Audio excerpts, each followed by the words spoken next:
origin of Sir Gawain and the Green Knight is obscure. Although nothing is known about the author, a number of educated guesses can be made based on the one surviving manuscript of the poem.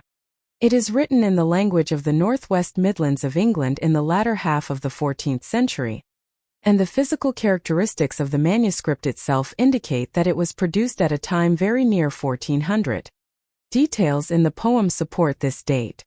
The dress of the characters, the architecture of Bertilac's castle, and the general emphasis on the luxurious splendor of courtly life all suggest that it was composed circa 1350 to 1400. An intimate knowledge of the habits and dress of the noble classes is evident as well, which probably means that the poet was in a position to attend aristocratic social events, such as banquets, holiday festivities, and hunting expeditions. The Sir Gawain manuscript also contains 3 other poems by the same author, involving Christian history and doctrine. Most scholars conclude from this that the actions of Gawain should be evaluated not only from the standpoint of knightly duty, but religious orthodoxy as well. The poem's beheading game is relatively simple, but integrated with it are elements of chivalric romance, moral theology, Arthurian myth, and otherworldly magic that provide clues to traditions and values during the poet's own era. Chivalry. The word chivalry denotes a broad spectrum of behavior considered essential to the office of medieval knighthood. In fact, the word itself comes from the Old French word for knight.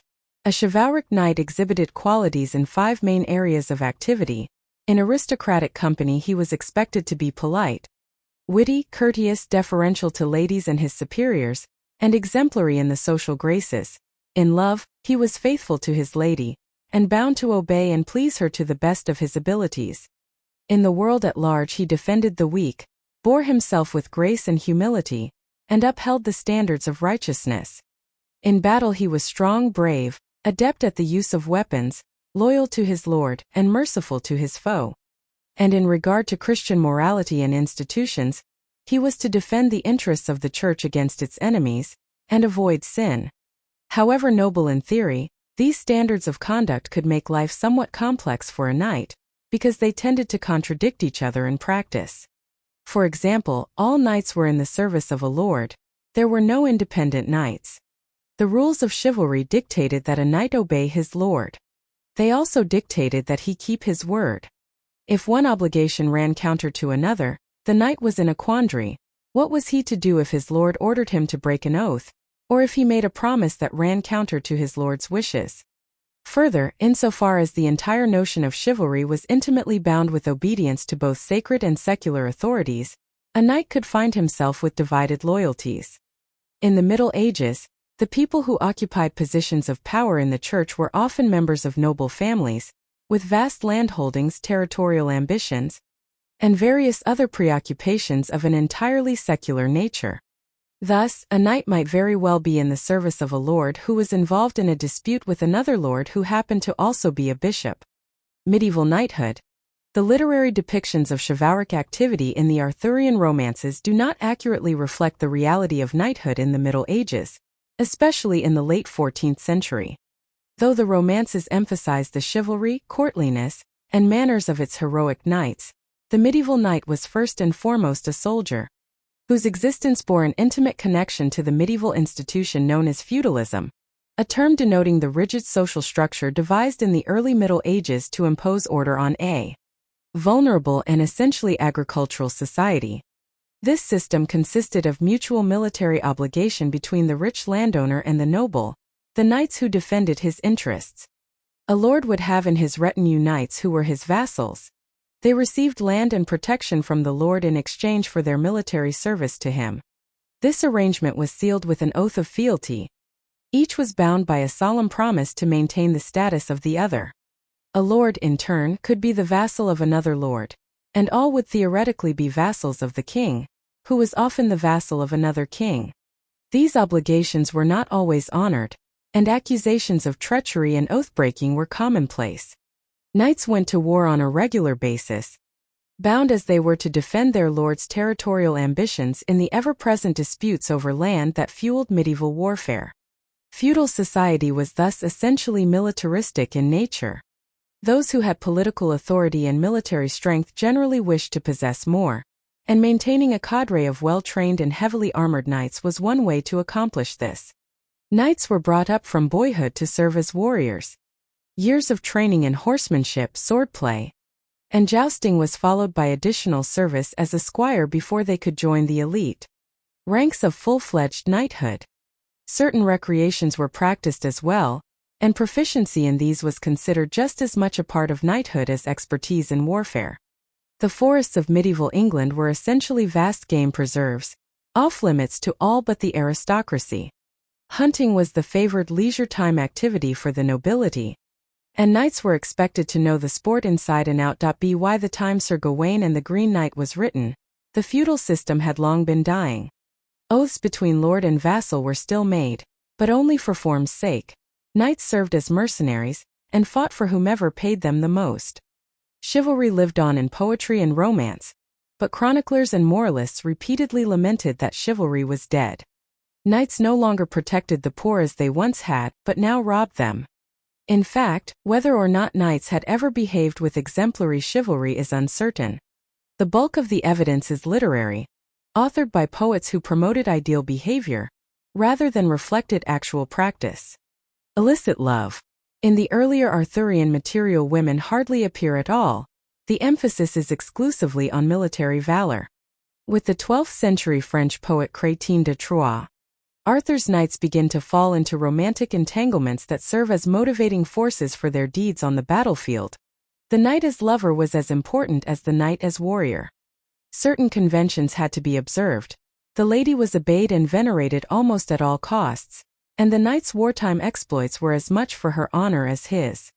In some narratives, adulterous love was accepted without comment. For example, in Chrétien's Lancelot, Guinevere is abducted from Arthur's court by an evil knight, and Lancelot goes off to save her.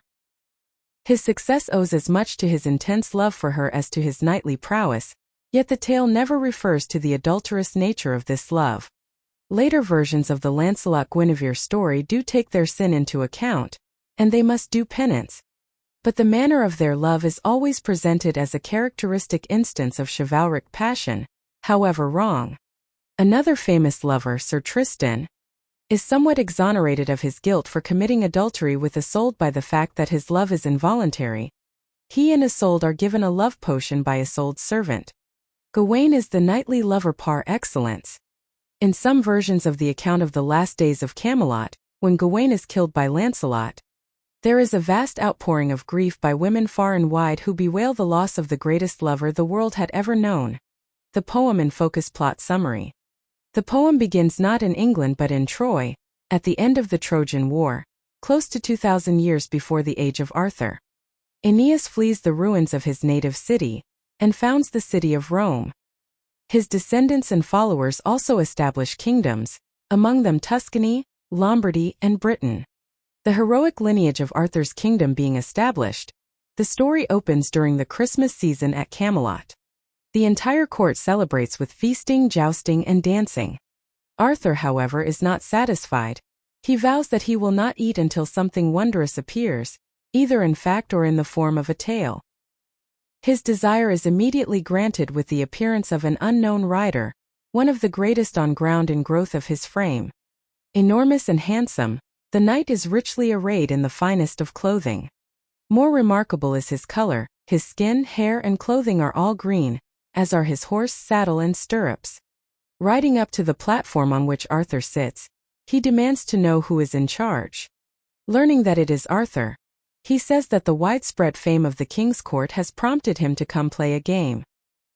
He proposes to submit to a single blow with his own green axe, wielded by a knight of Camelot, who will also get to keep the axe. The Camelot knight will then accept his own blow in return, in exactly 1 year and 1 day's time. The Green Knight's proposal astounds the court so much that no one responds, whereupon the Green Knight resorts to mockery. "What, is this Arthur's house?" said that horseman then, "whose fame is so fair in far realms and wide? Where is now your arrogance and your awesome deeds? Your valor and your victories and your vaunting words?" Shamed, Arthur takes up the Green Knight's axe. Arthur's nephew Gawain then asks permission to respond to the challenge himself, arguing that his own life, unlike Arthur's, would not be much missed. The members of the court all agree to let Gawain face the knight, who makes Gawain swear that, in 1 year's time, he will seek him out for the return blow. Gawain agrees and brings the axe down swiftly on the knight's bared neck. The Green Knight's head rolls on the floor. Blood bursts from his body, but he remains standing. The body walks steadily towards the head, snatches it up, and then swings onto the green horse. Holding the head aloft by the hair, the body points it toward the royal dais. The eyes of the head are open, and the mouth reminds Gawain of his oath, instructing him to come to the Green Chapel the following New Year's morning or be known as a coward. Winter, spring, and summer pass, and with the coming of autumn Gawain begins to prepare for departure. The members of the court feign good cheer while Gawain dresses and arms himself. Like the Green Knight, he is dressed splendidly, but unlike him he is armed to the teeth. Most prominent among his accessories is a gleaming red shield, adorned with a golden pentangle, a 5-pointed star.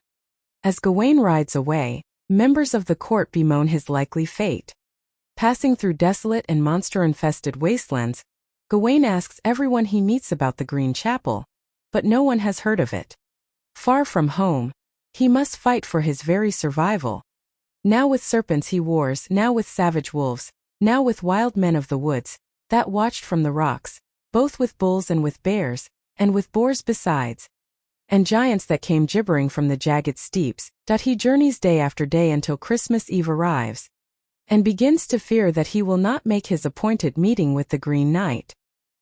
He prays to Mary that he might find lodging where he can attend Mass, and upon crossing himself 3 times, he sees nearby a moated castle. Knocking at the door, he is admitted to a sumptuously furnished interior, and the lord of the castle welcomes him with enthusiasm, telling him that he may stay as long as he wishes. The castle is full of noble guests, who have come to celebrate Christmas the following day. Even before revealing his name, Gawain is treated with great honor. He is clothed in the finest robes and served a splendid feast. When he does reveal his identity, the entire castle rejoices. Men say to each other that now that the most honored knight in the world has arrived, they will be treated to a rare display of knightly behavior in its full perfection. At midnight Mass, Gawain is seated at a place of honor by his host's side. When the Mass is over, the Lord's wife appears. Gawain thinks her beauty beyond praise, exceeding that of Guinevere herself. With her is another woman who is as old and ugly as the lady is young and beautiful. Gawain approaches, greets and kisses the lady of the castle, and proclaims himself at her service during the lavish feast that follows. He sits deep in conversation with her. The celebrations continue for 3 days, whereupon the guests begin to depart. Gawain announces that he too must go, and holds firm despite his host's entreaties that he stay.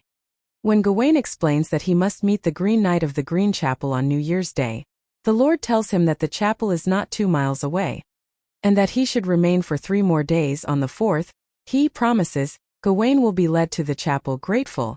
Gawain promises to stay and to do anything the host asks.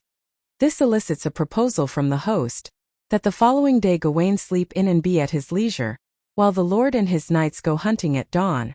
The Lord's wife will entertain Gawain with her company throughout the day, and when the day is over, whatever I win in the woods I will give you at eve, and all that you have earned you must offer to me. Gawain consents. Well before dawn the next morning, the Lord and his men set out to hunt. The quarry is deer, and the hunt is a great success. Meanwhile, Gawain has awakened in his room to the sound of his door opening. Pretending to be asleep, he sees the lady of the castle creep in and come to his bedside. She pulls aside the bed curtains and sits near him until he pretends to awaken, whereupon she begins to flirt with him aggressively, finally offering him her body. He declines with as much grace as he can muster, but as she prepares to leave, she tells him that a knight of Gawain's reputation, had he lain so long at a lady's side, would have claimed a kiss. Gawain agrees, and the lady leans down and kisses him. When the Lord returns that night with his venison, the 2 men make the exchange. Gawain receives all that was taken in the hunt, and the Lord is kissed by Gawain in return. The Lord asks Gawain where he came by the kiss, but Gawain refuses to tell him. This, he explains, was not part of the agreement. The next day the events are repeated. This time Gawain is given the fine boar the men have taken, While the lord gets the 2 kisses that Gawain has received from the increasingly importunate lady, the events are repeated one final day, during which the lord's wife, again at Gawain's bedside, asks him to give her something to remember him by. When he replies that he has nothing suitable to give her, she instead offers him a rich gold ring with a sparkling stone. When Gawain adamantly refuses to accept something so fine, the wife offers him instead her girdle of green silk. Again Gawain refuses until the wife explains that the girdle is magic. As long as a man is wearing it, there is no hand under heaven that could hew him down. Her only condition is that he not tell anyone about it, lest her husband find out. Gawain accepts the girdle, and then seeks out a priest, wishing to confess his sins. This accomplished, he joins the ladies of the castle in dancing and merriment. During his exchange with the lord that night, he does not mention the girdle. Instead he accepts the spoils of the lord's third hunt. As Gawain and the man accompanying him approach the Green Chapel, the escort becomes more and more frightened, urging Gawain to turn back. "You are rushing into risks that you reck not of. There is a villain in yon valley, the veriest on earth, for he is rugged and rude, and ready with his fists, and most immense in his mold of mortals alive, and his body bigger than the best 4 that are in Arthur's house." Gawain replies that he cannot turn back. He has given his word to appear, and to do less would be the act of a coward, something that could not be excused. His escort leaves after pointing out the last leg of the journey, a narrow path leading down into a deep valley. After commending himself to God, Gawain heads down the path. At the bottom he finds not a chapel, but a small hill by a stream, a strange hollow hill, with a hole in the front and one on each side. He is perplexed and appalled. It seems to him a hellish place, where might the devil himself be seen. Then he hears a loud grinding noise, horrible and grating. Echoing the Green Knight's initial challenge at Camelot, he calls out for whoever has power over the place to show himself. The source of the noise is soon revealed.